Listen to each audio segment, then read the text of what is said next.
Holy cow, that one is so freaking awesome. Did you guys see this?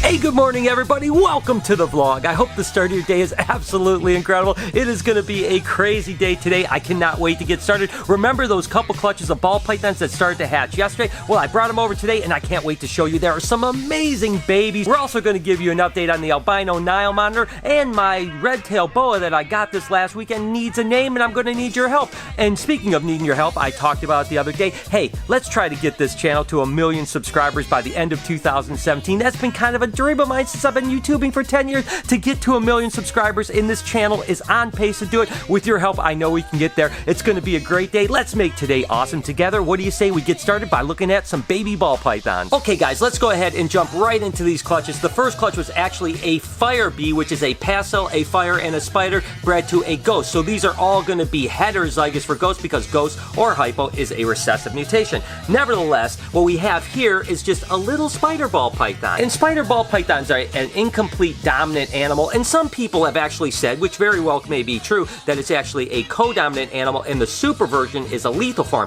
I don't really know 100% because I've bred spider a ton of times and never actually produced the lethal kind of white snake. That being said, a lot of people have, so we can say that they're co-dominant or we can say they're incomplete dominant. The fact is you cannot produce a super, and again, because this was bred to a ghost, everything is het for ghost, so this is just a little spider het for ghost. This next one right here is what they call a Firefly, and again, it'd be a Firefly het for ghost. The fire and the pastel combined is what they call a Firefly, and it's just basically brightens up a pastel. A pastel is already brighter than a normal ball python, and then you add that fire gene into it, and it really makes it pop. And really, isn't this a beautiful little animal? Next up would be these two little gems here, and so these are both fire, pastel, and spider, and eventually there is a Bumblebee ball python that is just a pastel spider that is really gorgeous, but then you throw the fire in it, and you can see how it just really cleans it up. The one problem with the bumblebees is that sometimes they can get a little bit dirty or have some what they call black tipping. That makes them look kind of sooty looking. So when you put that fire into it, it really cleans them up and makes for a beautiful snake. Moving on to this next clutch, which was actually an Enchi pinstripe banana bred to a spider. That's a lot of really cool genes. The Enchi and banana mix amazingly together, as well as the pinstripe and spider make spinner stuff. There's all kinds of crazy stuff here. So anyways, let me just jump right into it. This is what they would call a stinger bee, which is essentially an Enchi spider, and the Enchi in the spider, and really the Enchi in almost everything, reduces and cleans up the pattern. So a spider is beautiful on its own right, like I showed you in the last clutch, but this is an Enchi spider, and it just makes it look much more interesting. And just so you know, this is what an Enchi is here. It's just kind of a clean animal that looks a little bit like a normal ball python, but it has more bronze in it, and again, reduces the pattern and kind of cleans up in between the saddles. This one right here is actually just a spider and a banana, and the spider banana is really a pretty snake because again, it reduces that pattern. It's really great, but when you breed the Enchi into it, you get a brighter animal. And of course, this is exactly what I'm talking about here. This is actually a stinger bee banana, or what they would call an Enchi spider banana, and basically what it does is it just makes it brighter. It just makes it a little bit more of a pop. And speaking of pop,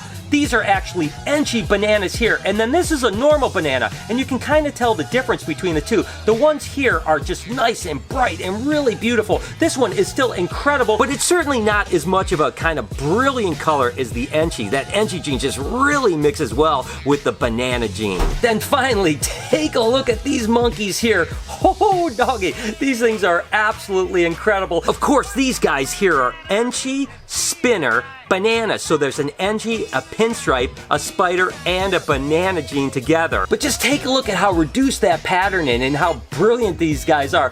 Oh my god, these guys are great. And again, when it comes to the odds, these are the best I could have gotten out of the clutch. It's all the genes mixed together, and I got really lucky and got 2 of them in the same clutch. Oh my god, these things are absolutely amazing. So there it is, guys. I just wanted to give you kind of the update of what hatched as far as ball pythons. It's a great way to start my day, but we do have a busy day, so what do you guys say? We're on to the next. So Kelsey actually came to me and asked me if we should put Verde on Reptile Prime, And I couldn't think of a better bedding for her, to be totally honest with you, because again, these guys like it kind of humid, and although she's going to spend a tremendous amount of her time in the water, and oh, take a look, guys. Oh, she's got blue eyes. She's got blue eyes. Typically, that means as soon as they shed, they usually will start to feed, so this is really exciting. Look how slow that tongue is. That's one of the things that's so amazing about green anacondas, is they've got that super slow tongue action, but the fact that she's going blue means she's going to shed pretty soon, and then, of course, hopefully she'll take her first meal, and then she'll be on her road. But regardless, I think that this Reptile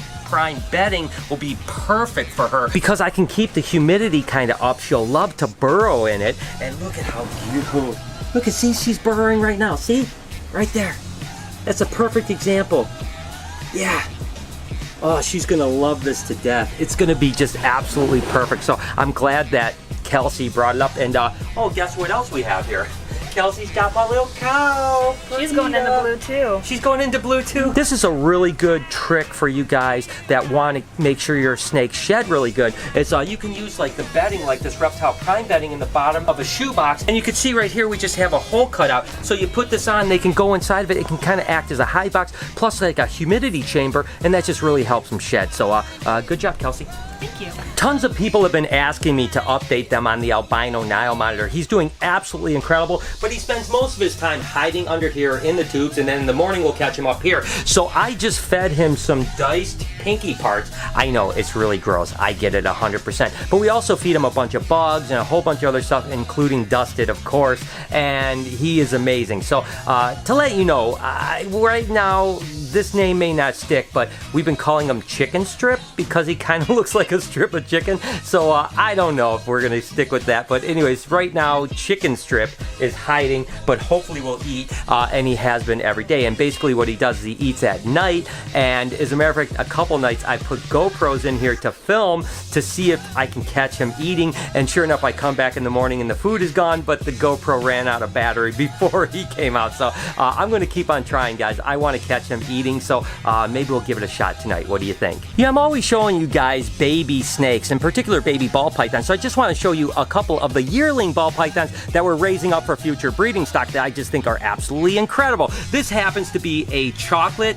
kingspin. So basically what it is a chocolate, it's a lesser, it's a pinstripe, it's a spider. So look at those genes mixed together, make some pretty cool offspring. And again, from a genetic standpoint, this is a real powerhouse. This one right here isn't like something that's like super hard to get or super rare by any stretch. It's actually what they would call a ghost spinner, which is a recessive ghost mutation or hypo mutation, and then of course a spider in a pinstripe mix. But I don't know, we produced the very first ghost spinners probably like 7 or 8 years ago, but I still always love them. Here's another one that isn't like super difficult as far as the genetics goes, but it's really a stunning animal. Of course, this is an albino cinnapin. The albino is recessive, the cinnamon is codominant, and the pinstripe is incomplete dominant. But together, it just makes some really cool snake. And then, of course, I've been talking to you guys about the Laurie ball pythons, and I've mentioned the super Lauries a handful of times. Well, this happens to be a super Laurie ball python. I mean, look at how busy that animal is. And again, this one's in shed, so it doesn't look really that pretty right now because it's all dull, but you can just get an idea of how amazing the pattern and color is once that one is out of shed. So there you have it, the super Laurie ball. I just wanted to show you a few kind of bigger ball pythons because all I do is ever show you babies. All right, I want to check up on some baby colubrids. We're not too many clutches away from being finished. I think maybe 20 or so clutches, and we are done for the year, just like we are with pythons. But again, they go in hibernation in just a few weeks, and then the cycle starts over, and we'll just keep going from there. And by the way, we had a really good production here with geckos, with colubrids, with pythons. We are so full up with babies. It is crazy. Certainly, this is the most babies that we've ever had in this new building, which is pretty crazy and awesome at the same time. I mean, you look around and there's just snakes and lizards everywhere, so it is so cool. Anyways, let's get on to this. Oh, look at this, look at this, look at this. This is really good. Oh, look at that pattern on that one right there. Look at how wide the bands are. Holy cow, that one is so freaking awesome. Did you guys see this? What the heck? I'll be honest with you, I've never hatched one like this before. Oh, man, they usually have like really little yellow bands. Sometimes people go for like wide orange bands, but I've never seen the wide yellow bands before. Never. I mean, this is literally the first time I've ever seen that. This is awesome, and I'm going to keep this one for sure. That is freaking wicked. Oh my gosh, I am so excited. I cannot wait to show Laurie that one. She's gonna freak out. Like I said, I'm definitely gonna keep that because again, I guess I never thought of going for wide yellow bands. I always thought about going for wide orange bands. So now there's a new project I'm going to start working on. It might take me 4 or 5 years to get that completely developed, but I am super excited about it. That is awesome. Oh my gosh, how am I going to top that? Ooh, look at this, look at this, look at this. Oh, there's still some hatching, but this is a normal Arizona Mountain King. And look at this, guys. This is a little albino Arizona Mountain King. Oh my gosh, it is so cute.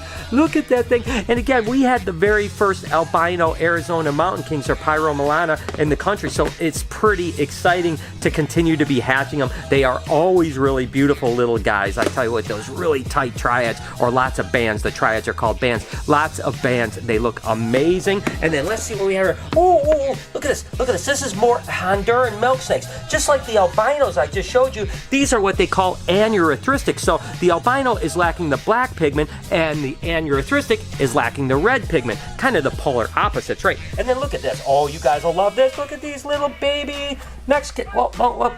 Look at these little baby Mexican black king snakes. Oh my gosh. Oh my gosh. I tell you what amazing. Oh, I am just so pumped about that Honduran milk snake with the big yellow bands. I can't even believe it. As a matter of fact, I'm going to try to find Laurie and see if she's still here and show it to her, because that thing is absolutely incredible. But anyways, that's it. I just wanted to check up on the babies. I had no idea I was going to find something I was so excited about. But who's kidding? I'm excited about all baby snakes, but this one is truly amazing. All right, guys. Well, I'm going to go ahead and end the vlog here. Have you ever had one of those days where maybe you have a lot going on and things are coming at you, and I have a million things on my mind, but you just kind of feel like everything is going to work out and it's going to be awesome? Well, that's kind of how I feel right now. I mean, I got to tell you guys, there is more on my plate, more things going on, and more projects that have been started than I probably have ever had in my life. I mean, it is ridiculous the amount of things, both Reptile and Reptile Prime and other things, and I am just excited about the future, and it's going to be awesome. I can't wait to share some of the newer things that I'm starting to work on. It's going to be a really fun time in the next few months. So, and I'm going to bring you guys along on it because I love you guys. Speaking of that, I hope that you have an amazing day, a morning, an evening, whenever you might happen to be watching this. As a matter of fact, my Australian friends and all the people on that side of the world always tell me they watch at like midnight. So thank you guys. You guys are awesome. Get some sleep for me, all right? Everyone else, have an amazing day. Thank you so much for tuning in. I love you guys so much. Can you do me a couple favors? Can you smash that like button and turn the post notifications on so you know when I upload a video, which is every single day at 9 o'clock Eastern Standard Time in the morning? Make sure to be kind to somebody, and I promise I'm going to see you guys tomorrow.